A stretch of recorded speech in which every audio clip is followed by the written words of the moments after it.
ನಮಸ್ಕಾರ ವೀಕ್ಷಕರೇ, ಎಲ್ಲರೂ ಹೇಗಿದ್ದೀರಾ? ವೆಲ್ಕಮ್ ಬ್ಯಾಕ್ ಟು ದ ಬೋರ್ಕಸ್ ಚಾನೆಲ್. ಇವತ್ತು ನಾನು ಕ್ವಿಕ್ಕಾಗಿ ಮಾಡುವಂತಹ ಹೆಲ್ದಿಯಾಗಿರುವಂತಹ ಹುರುಳಿಕಾಳಿನ ಚಟ್ನಿ ಹೇಗೆ ಮಾಡೋದು ಅಂತ ಹೇಳಿಕೊಡ್ತೇನೆ. ತುಂಬ ಈಸಿಯಾಗಿದೆ ರೆಸಿಪಿ, ಹಾಗೂ ಇದು ಆರೋಗ್ಯಕ್ಕೆ ತುಂಬ ಒಳ್ಳೆಯದು. ಚಳಿಗಾಲದಲ್ಲಿ ಇದನ್ನು ಅಗತ್ಯವಾಗಿ ಸೇವಿಸಲೇಬೇಕು. ಸೊ ಬನ್ನಿ ವೀಕ್ಷಕರೇ, ಈಗ ರೆಸಿಪಿ ಹೇಗಿದೆ ಅಂತ ನೋಡೋಣ. ಅದಕ್ಕೂ ಮುಂಚೆ ನೀವು ನಮ್ಮ ಚಾನೆಲ್ಗೆ ಸಬ್ಸ್ಕ್ರೈಬ್ ಮಾಡಿಲ್ಲ ಅಂದರೆ ಇವಾಗಲೇ ಸಬ್ಸ್ಕ್ರೈಬ್ ಮಾಡ್ಕೊಳ್ಳಿ, ಹಾಗೂ ಬೆಲ್ಲೈಕನ್ನ ಪ್ರೆಸ್ ಮಾಡಿಟ್ಕೊಳ್ಳಿ. ಸೊ ನಿಮಗೆ ಹೊಸ ಹೊಸ ವೀಡಿಯೋದ ನೋಟಿಫಿಕೇಷನ್ ಬರ್ತಾ ಇರುತ್ತೆ. ಸೊ ಮೊದಲನೇದಾಗಿ ವೀಕ್ಷಕರೇ, ನಾವು ಹುರುಳಿಕಾಳನ್ನು ಚೆನ್ನಾಗಿ ಹುರ್ಕೊಳ್ಬೇಕು. ಅದು ಸರಿಯಾಗಿ ಫ್ರೈ ಆದ ನಂತರ ನಾವು ಅದರಿಂದ ಚಟ್ನಿ ತಯಾರು ಮಾಡ್ಬೋದು. ಸೊ ಈಗ ನಾನು ಅದನ್ನು ಬಾಣಲೆಗೆ ಹಾಕಿ ಚೆನ್ನಾಗಿ ಹುರ್ಕೊಳ್ತಾ ಇದ್ದೇನೆ. ಒಂದು 5 ನಿಮಿಷ ಇದನ್ನು ಚೆನ್ನಾಗಿ ಹುರ್ಕೊಳ್ಬೇಕು. ಆಗ ಅದು ಸಿಡಿಲಿಕ್ಕೆ ಶುರುವಾಗುತ್ತೆ.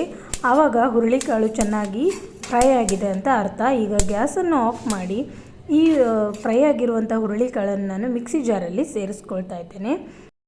ಈಗ ಇದೇ ಬಾಣಲೆಗೆ ಒಂದು 2 ಮುಷ್ಟಿಯಷ್ಟು ಕೊತ್ತಂಬರಿ ಬೀಜ ಮತ್ತು 3-4 ಕೆಂಪು ಮೆಣಸಿನಕಾಯನ್ನು ಸೇರಿಸಿದೆ. ನೀವು ಖಾರಕ್ಕನುಗುಣವಾಗಿ ಮೆಣಸು ಸೇರಿಸ್ಬೋದು. ಇದು ಕೂಡ ಚೆನ್ನಾಗಿ ಫ್ರೈ ಆಗಿದೆ. ಇದನ್ನು ಕೂಡ ನಾನು ಮಿಕ್ಸಿ ಜಾರಲ್ಲಿ ಸೇರಿಸ್ಕೊಳ್ತಾ ಇದ್ದೇನೆ. ಪುನಃ ಅದೇ ಪ್ಯಾನ್ಗೆ ನಾನು ಹೆಚ್ಚಿಟ್ಟಂಥ ಒಂದು ಈರುಳ್ಳಿಯನ್ನು ಸೇರಿಸಿದೆ. ಉದ್ದಕ್ಕೆ ಹೇಗೆ ಬೇಕಾದರೆ ಹೆಚ್ಚಿಟ್ಕೊಂಡು ಅದನ್ನು ಚೆನ್ನಾಗಿ ಫ್ರೈ ಮಾಡಿಕೊಂಡೆ. ಸೊ ಅದನ್ನು ಕೂಡ ನಾನು ಮಿಕ್ಸಿ ಜಾರಿಗೆ ಹಾಕ್ಕೊಂಡೆ.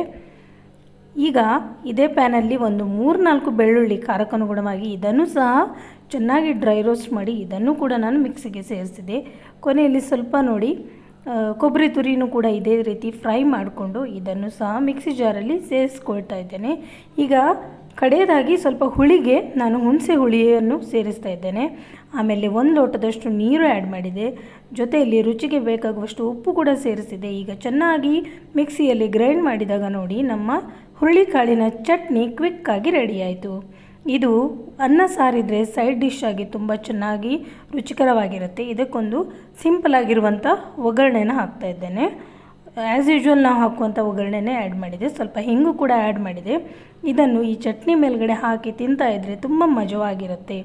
ಇದು ಆರೋಗ್ಯಕ್ಕೆ ತುಂಬ ಒಳ್ಳೆಯದು. ಸೊ ವೀಕ್ಷಕರೇ, ನೀವು ಕೂಡ ಇದನ್ನೊಮ್ಮೆ ಟ್ರೈ ಮಾಡಿ ನೋಡಿ. ನಮ್ಮ ರೆಸಿಪಿ ಇಷ್ಟ ಆಗಿದ್ದರೆ ಲೈಕ್, ಶೇರ್, ಕಮೆಂಟ್ ಮಾಡಿ, ಹಾಗೂ ಚಾನೆಲ್ನ ಸಬ್ಸ್ಕ್ರೈಬ್ ಮಾಡೋದನ್ನು ಮರಿಬೇಡಿ. Thank you for watching.